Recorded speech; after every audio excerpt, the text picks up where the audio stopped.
best start in Bengals franchise history continued. They're now 8-0 after a 31-10 win over the Browns on Thursday night. I'm Brian Clark at CineSport. For more, head to Paul Brown Stadium and join Jay Morrison of the Dayton Daily News.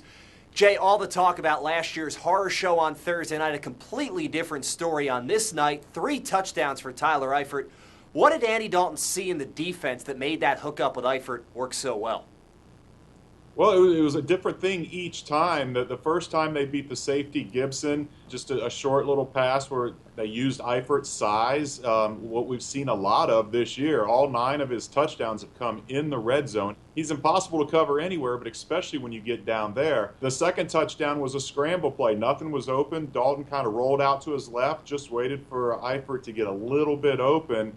And then the third may have been the most impressive. He had a cornerback, Tremont Williams, on him, and Eifert gave him a little double move. Andy did the pump, hit him in stride in the end zone. Third touchdown, that was the game sealer. Just a really impressive performance, not just by Eifert, but by Dalton. That's now 9 touchdowns for Eifert. He leads the NFL in touchdown catches, and he just tied a Bengals record for touchdown catches in an entire season by a tight end. He's got 8 games to go to get that record outright.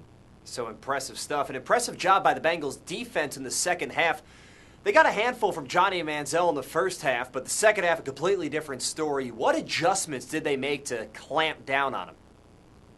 Well, they settled down. I think they came out really eager to kind of replicate that performance they had up in Cleveland last year in Johnny's debut, where they just destroyed him. They over-pursued a lot in that first half, and that enabled Johnny to get out and run for some yards.